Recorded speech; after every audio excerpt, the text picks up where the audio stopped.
આજે પ્રકીર્ણ ઉદાહરણો એ સમજવાના છે. ઉદાહરણ નંબર 9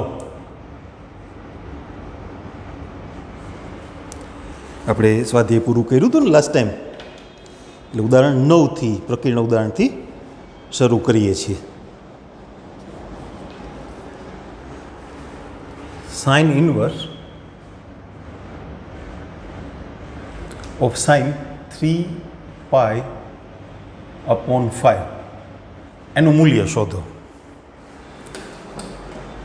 2.2માં છેલ્લે MCQમાં આવી વાત કરીને આપણે 3π/5 એટલે એ ચોથું કે પેલું ચરણ થતું હોય તો ડાયરેક્ટ 3π/5 લખાય, પણ એ સહેલું છે ને. ચરણ તમને રેડિયન માપમાં ચરણ નક્કી કરવાનું કદાચ ન ફાવે, ઓબ્વિયસલી ન ફાવે, તો મેં તમને એનો રસ્તો શીખવાડ્યો ને. શું કરવાનું? પાઈની જગ્યાએ 180 મૂકી દેવાના, 5 છેદ ઉડાડી દો.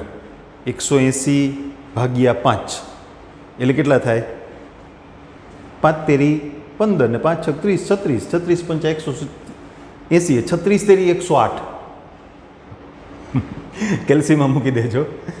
ટૂંકમાં એ બીજું ચરણ થયું, બરાબર. તો એના ભાગ પાડવા પડશે. 5π - 2π, 5π/5 એટલે π -2π/5. 2π/5 છે ને, એ તમે કેલ્સીમાં ચેક કરી લેજો, હું તમને અહીંયા ચેક કરાવી દઉં. એટલે 2 × 180/5. જો 5 તેરી 15, 3 વધ્યા ને 30, 5 છક 30, 36 દુ 72. એટલે પહેલું ચરણ થઈ ગયું. 72 અંશ એટલે પહેલું ચરણ થઈ ગયું ને. એટલે 2π/5 છે એ પહેલા ચરણમાં છે. હવે સાઇન ઓફ π - θ એટલે સાઇન થીટા, તો એ શું થશે? સાઇન 2π/5. તો એનો જવાબ 2π/5, કારણ કે પહેલા ચરણમાં છે. 10મું ઉદાહરણ સમજીએ. સાબિત કરવાનું છે પરિણામ. Sine inverse 3/5 minus sine inverse 8/17 equal to cos inverse 84/85. Sine ઇનવર્સમાં કાંઈ સરવાળા બાદબાકી થાય નહીં, થાય કે એમાં ટેન ઇનવર્સમાં. એટલે તમે એ બંનેને ટેન ઇનવર્સમાં ફેરવી નાખો.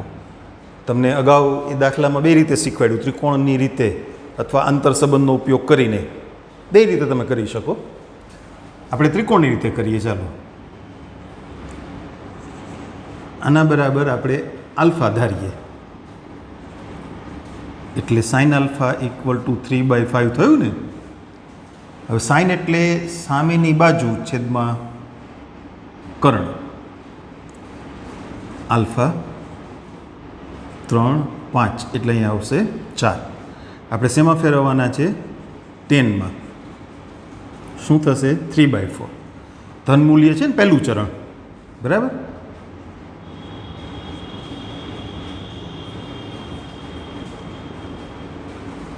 તો આલ્ફા ઇક્વલ ટુ 10 ઇનવર્સ 3/4. એવી રીતે સાઇન ઇનવર્સ 8/17 છે, એને પણ ફેરવી નાખીએ. Suppose sign inverse 8/17 equal two beta, તો સાઇન બીટા ઇક્વલ ટુ 8/17. ત્યાં પણ એક નાનકડો ત્રિકોણ આ રીતે કરી અને પાયથાગોરસની મદદથી આપણે ખૂટતું માપ એ ગણી લઈએ. આ ખૂણો બીટા, સાઇન એટલે સામેની બાજુ છેદમાં કર્ણ. તમને ત્રિપુટી યાદ છે, 8, 15, 17. એ ફાયદો થાય હો, ત્રિપુટીઓ યાદ હોય એનો ફાયદો થાય. આ ધન મૂલ્ય છે,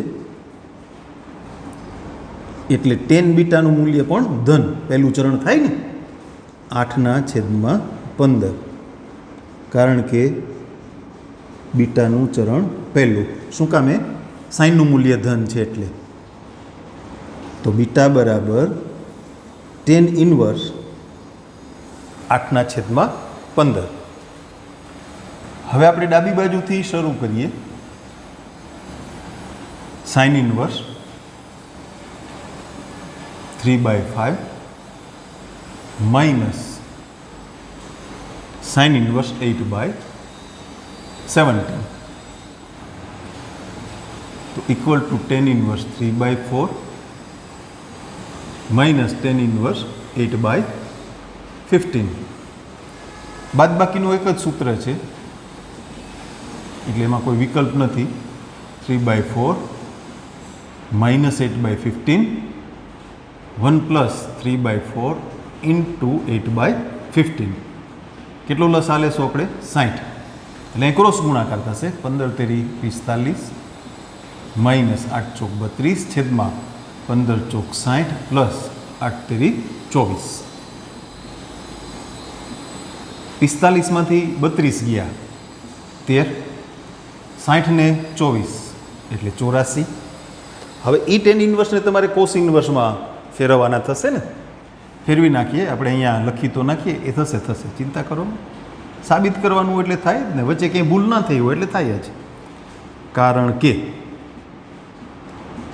ટેન ઇન્વર્સ 13/84 બરાબર થીટા, તો ટેન થીટા બરાબર 13/84. ટેન એટલે સામેની બાજુ છેદમાં પાસેની બાજુ. એનો કર્ણ 85 હોવો જોઈએ, હોય જ ને, નકર સાબિત ક્યાંથી થાય? તમે ચેક કરી લેજો. કોસ થીટા બરાબર 84/85, તો થીટા બરાબર કોસ ઇનવર્સ 84/85. અચ્છા, એની એક બીજી રીત ટેક્સમાં આપી છે, એ પણ હું તમને અહીંયા સમજાવી દઉં. આપણે સાઇન ઇનવર્સ 3/5 બરાબર આલ્ફા ધાર્યા ને, તો સાઇન આલ્ફા બરાબર 3/5. સાઇન આલ્ફા 3/5 હોય એટલે કોસ આલ્ફા શું થાય? 4/5. પછી એવી રીતે સાઇન ઇનવર્સ 8/17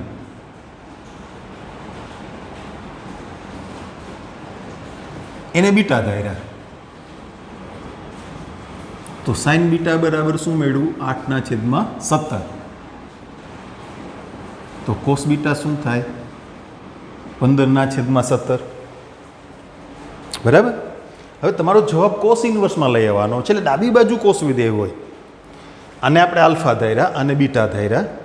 જો તમે કોસ કાઉન્સમાં આલ્ફા માઇનસ બીટા બરાબર 84/85 સાબિત કરી દો, તો આલ્ફા માઇનસ બીટા બરાબર કોસ ઇનવર્સ 84/85 એમ કહેવાય. અને આલ્ફા માઇનસ બીટા એટલે આ બે સંખ્યાઓ થઈ, એટલે કોસ આલ્ફા માઇનસ બીટાથી પરિણામ શરૂ થયું. જમણી બાજુ કોસ ઇનવર્સમાં જવાબ જોઈએ છે, એટલે કોસ આલ્ફા માઇનસ બીટા અહીંથી પરિણામ શરૂ થયું ગણવાનું. કોસથી શું કામે શરૂઆત થઈ એ વાત સમજીએ છીએ. સાઇનથી પણ થઈ શકે એમ ને, પણ તો સાઇન ઇનવર્સમાં જવાબ આવે. હવે એ સરવાળા સૂત્ર તમે જાણો છો, cos alpha cos beta plus sine alpha sine beta. Cos આલ્ફાનું મૂલ્ય 4/5, cos beta 15/17, sine alpha 3/5 into 8/17. જો બંનેનો છેદ સરખો છે 85, બરાબર, એટલે 15 ચોક 60 પ્લસ 8 તેરી 24 એના છેદમાં 85, 84/85. તેથી alpha minus beta equal to cos inverse 84/85. પણ આલ્ફા શું છે? સાઇન ઇનવર્સ 3/5 અને બીટા શું છે? Sign inverse 8/17. તો ઇક્વલ ટુ કોસ ઇનવર્સ 84/85. આ રીતે ગણતરી કરો તોય ચાલે, આ રીતે ગણતરી કરો તોય ચાલે. બે રીત ધ્યાનમાં રાખવી. ક્યારેક કયું સહેલું છે? તમારી દ્રષ્ટિએ સહેલું એટલે માપપટ્ટીની પૂર્વધારણા, હે ને, ટૂંકું હોય એ સહેલું, એમ એવું ના હોય. આપણે શક્ય હશે ત્યાં અલગ અલગ રીતથી વાત કરતા જશું. પછી તમારે બધી રીત તૈયાર નહીં કરવાની. તમે બરાબર જોઈ લ્યો અથવા તમારી રીતે તમારી નોટમાં એ વસ્તુ નોટ ડાઉન કરી લ્યો અને પછી જસ્ટ થિંક અબાઉટ ઇટ કે આમાંથી તમને અનુકૂળ શું છે. બરાબર, બધાના ટેસ્ટ અલગ અલગ હોય, બધાને બધી વસ્તુ ભાવતી હોય એવું ના હોય. એટલે તમારો ટેસ્ટ શું છે એ તમે નક્કી કરી લ્યો. 11મું ઉદાહરણ, વળી પાછું સાબિત કરવાનું પરિણામ. Sine inverse 12/13 plus cos inverse 4/5 plus tan inverse 63/16 બરાબર પાય. 3 પદ આવ્યા ને સરવાળામાં, એમાં 2 ને ફેરવવા પડે. યાદ કરો તો આંતરસંબંધ ક્યારેક કામ લાગે, ટૂંકી થાય વાત. એની વાત ક્યારેક ક્યારેક કરતા જશું, એ બને યાદ રહી જાય ને. સાઇન ઇનવર્સ એક્સ બરાબર tan inverse x upon √1 - x². એટલે 12/13 અપોન √1 - આનો વર્ગ 144/169.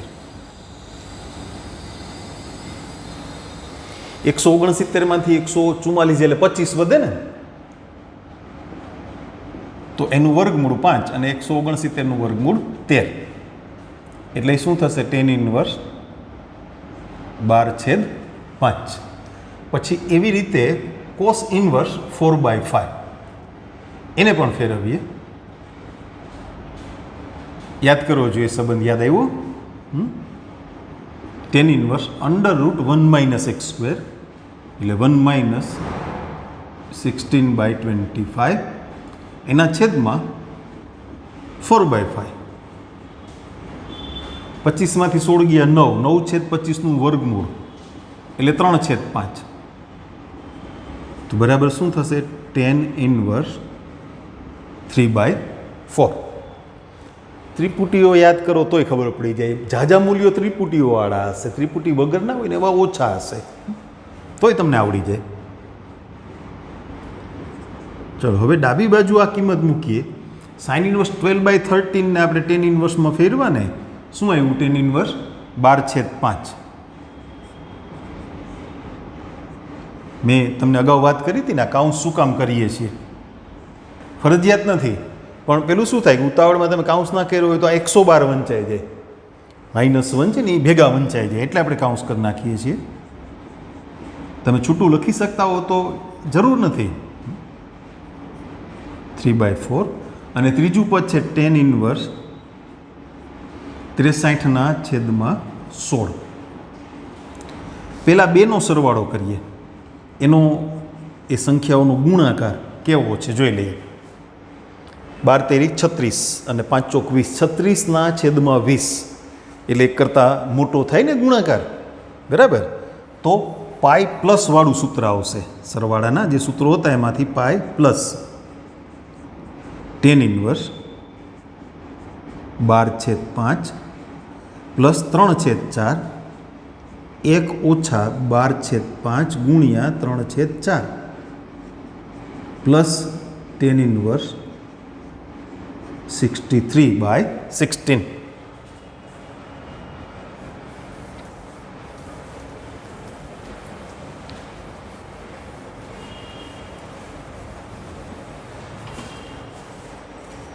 એનું સરળ સ્વરૂપ આપતા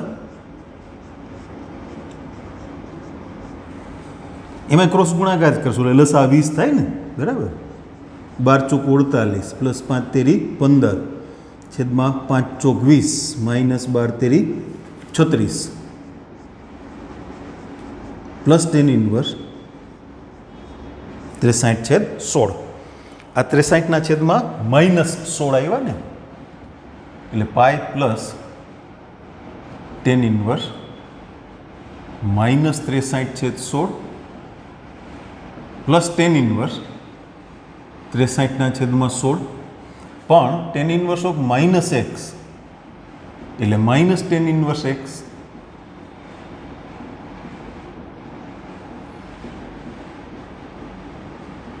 એટલે ફાઇનલી આપણને શું મળ્યું?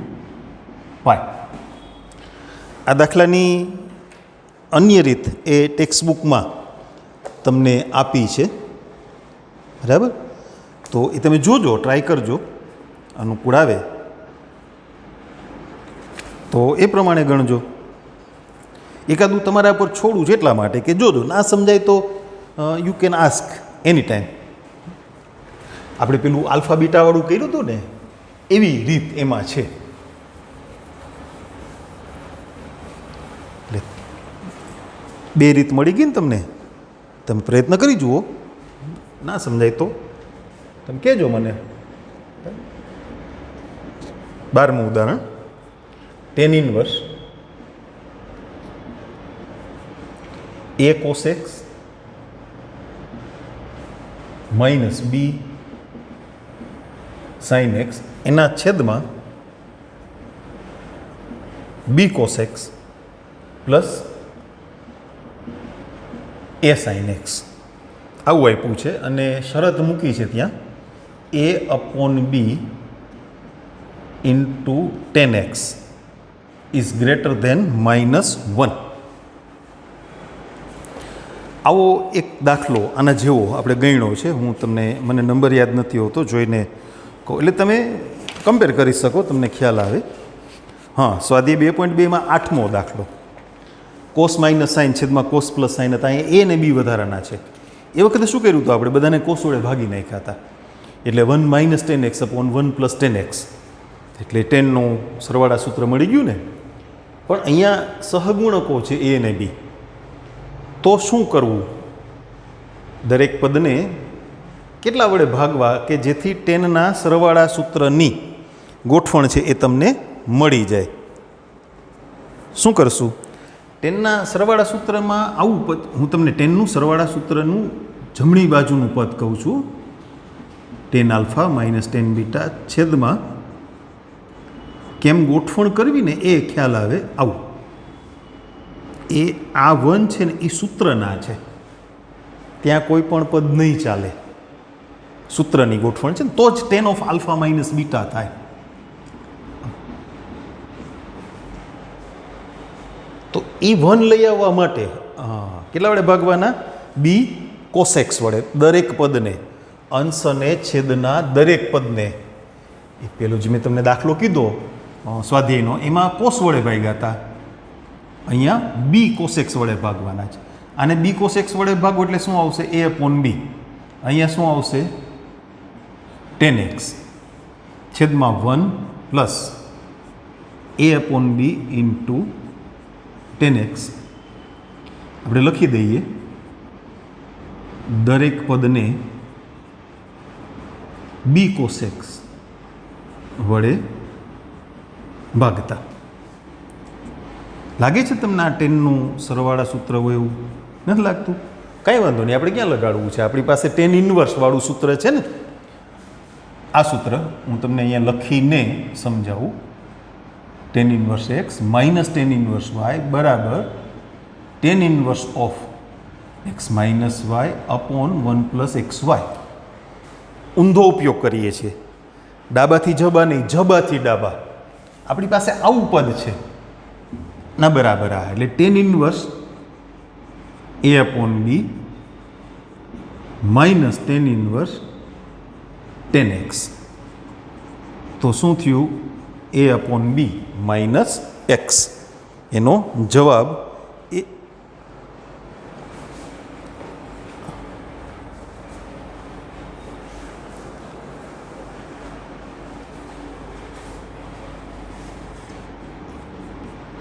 ભૂલ થઈ ગઈ ને. શું આગળ 10 નહોતા એટલે tan ઇન્વર્સ એ અપોન બી એમને એમ રહેશે માઇનસ એક્સ. આપણે 13મા ઉદાહરણની સાથે સ્વાધ્યાયનો એક દાખલો બાકી મૂક્યો છે, મને યાદ છે. ગણીએ આપણે. ઉદાહરણ 13 જોઈ લઈએ.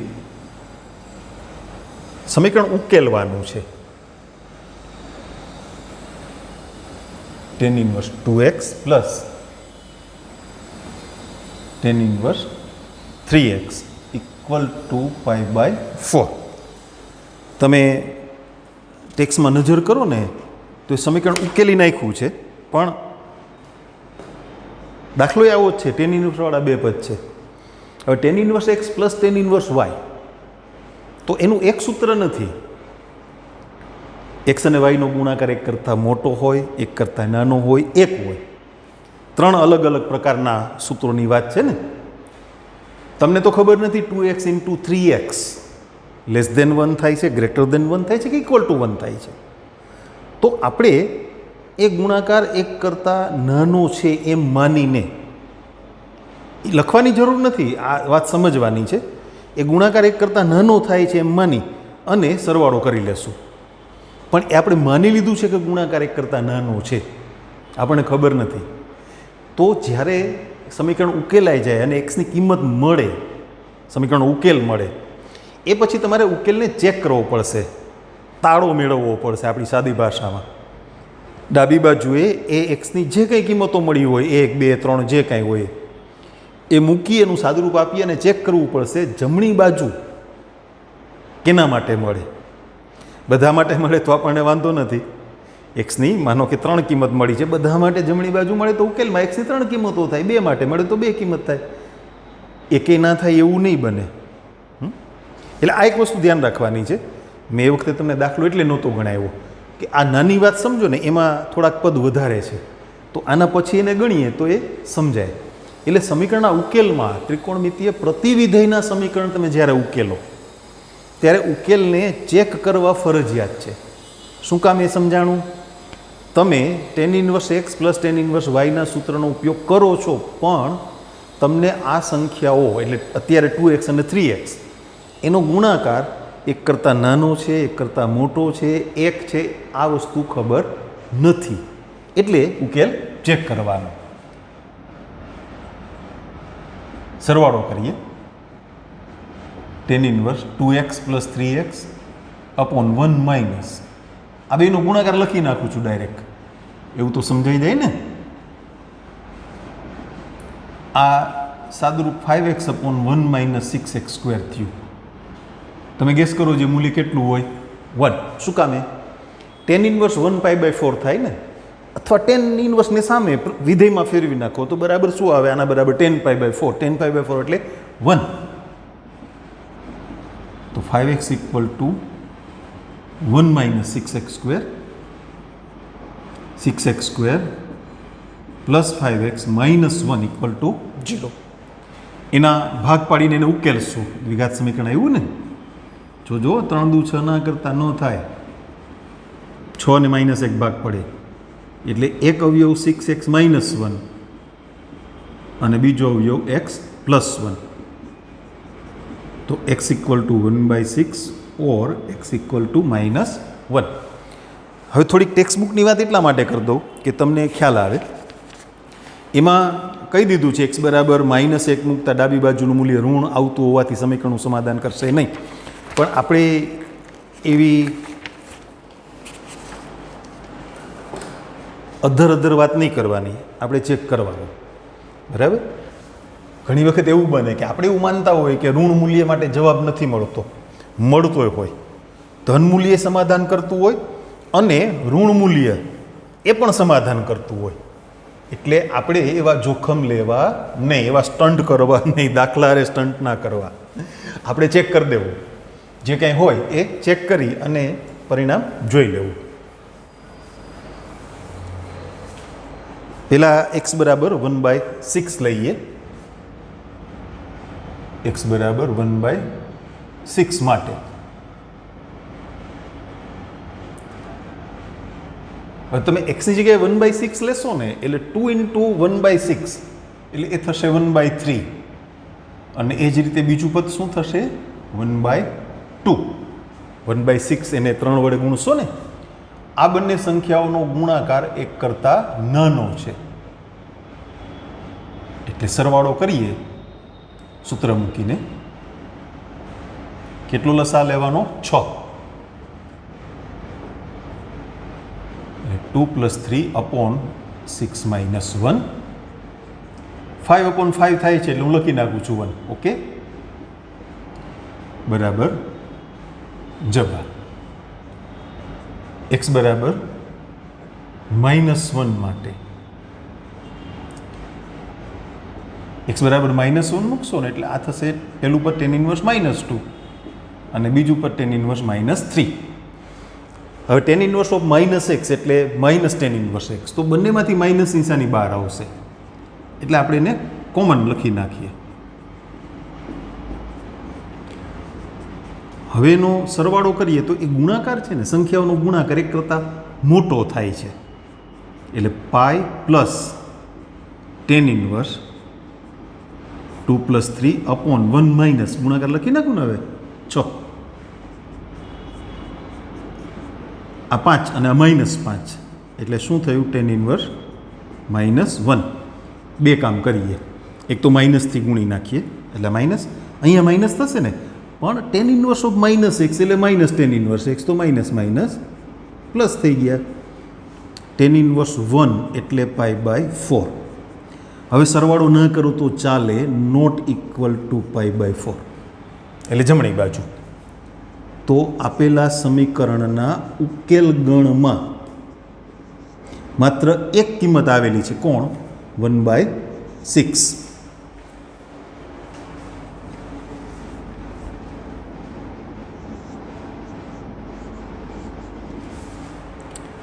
હવે જે પેલો દાખલો આપણે મૂક્યો છે, હવે તમને વ્યવસ્થિત સમજાશે એ વાત.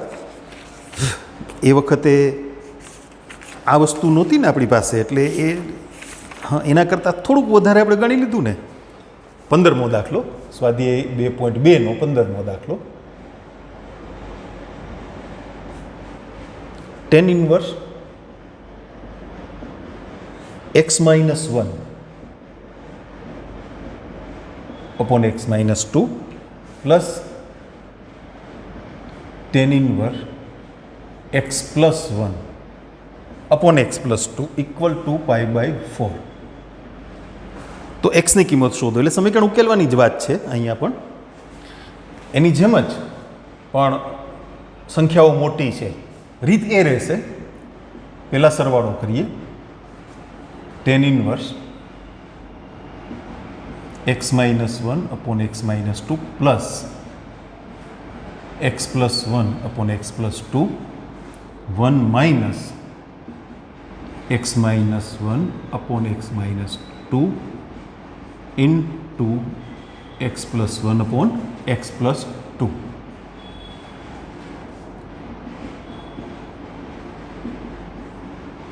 ક્રોસ ગુણાકાર કરતા x minus 1 into x plus 2 plus x plus 1 into x minus 2 એના છેદમાં x minus 2 into x plus 2 minus x minus 1 into x plus 1 equal to π/4. આનું મૂલ્ય 1 થયું ને, 10 π/4 1 થાય ને. અચ્છા, ઉપર ગુણાકાર કરતા જઈએ x² પ્લસ x માઇનસ 2, ત્યાં x² માઇનસ x માઇનસ 2, આ બેનો ગુણાકાર એટલે x² માઇનસ 4. આનો ગુણાકાર x² માઇનસ 1 થાય પણ આગળ માઇનસ નિશાની છે ને એટલે minus x² plus 1 equal to 1. જો એના જેવું જ પેરેલલ ચાલતું જાય છે પણ અહીંયા પદ મોટું છે. ઓકે, હવે શું વધ્યું જુઓ તો અંશમાં 2x² માઇનસ 4, આ x અને માઇનસ x ઉડી ગયા, છેદમાં x² માઇનસ x² ઉડી ગયા એટલે -3 વધ્યા ઇક્વલ ટુ 1. તો 2x² -3 ને સામે લઈ જાઓ ગુણાકારમાં અને પછી 4 ઉમેરો એટલે 1, તો x² ઇક્વલ ટુ 1/2. તો x ઇક્વલ ટુ ±1/√2. હવે આપણે ચેક કરીએ. આ પ્રકારનો દાખલો તમારી સામે આવે કાંઈ થોડા ચેન્જ સાથે અને આવી વર્ગમૂળ કાઢતા પ્લસ માઇનસ એવી બે કિંમત મળી હોય, એક્સની બે કિંમત મળી હોય પણ વર્ગમૂળ કાઢતા પ્લસ માઇનસ મળી હોય.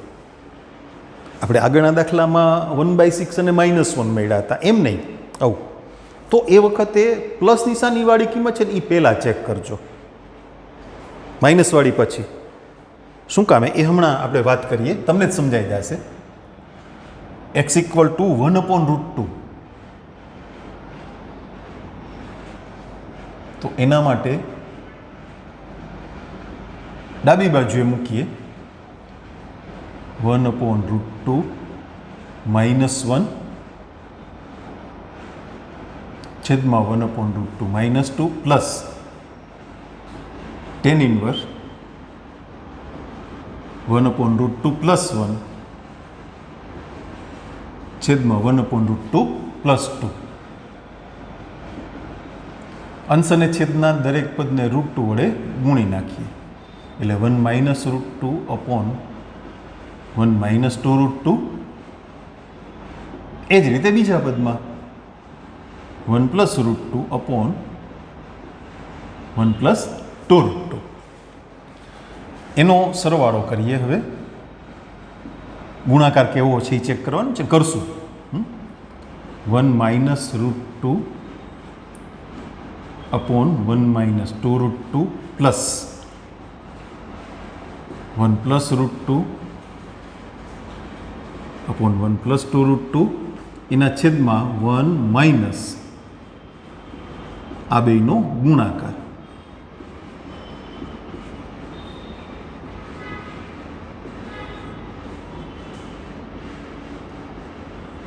બરાબર છે.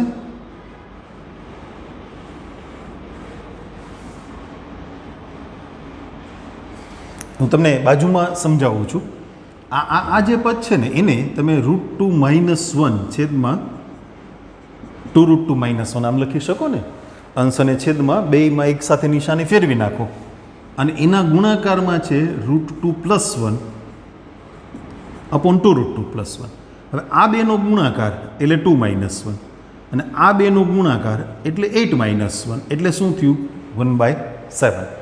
એટલે ગુણાકાર એક કરતાં નાનો થઈ ગયો કારણ કે x × y is less than 1.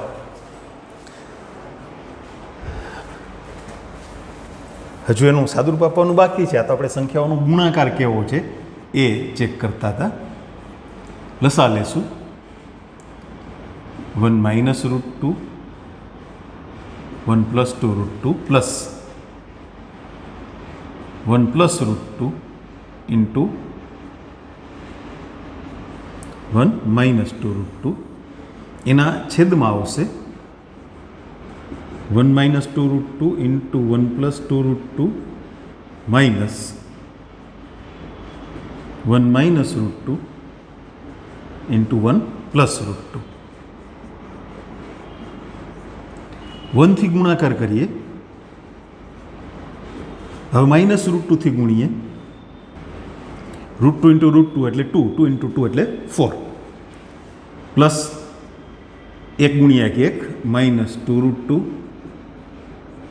Plus √2 અને -4. પહેલા પદનો વર્ગ ઓછા બીજા પદનો વર્ગ એટલે 1 - 8 માઇનસ એવું ત્યાં એટલે 1 - 2.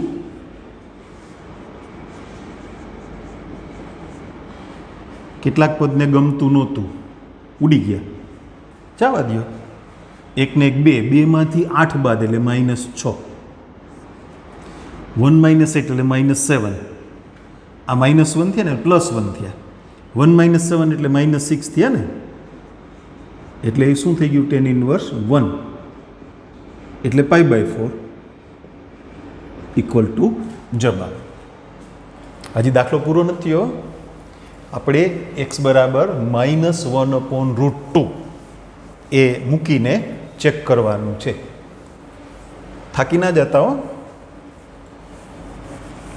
તમને થોડીક રાહત કરાવી દઈશ. હમણાં થાકી ગયા હો ને તો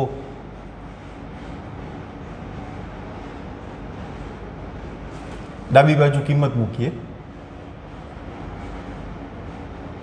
tan inverse -1/√2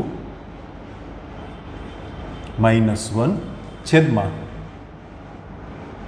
-1/√2 -2 plus tan inverse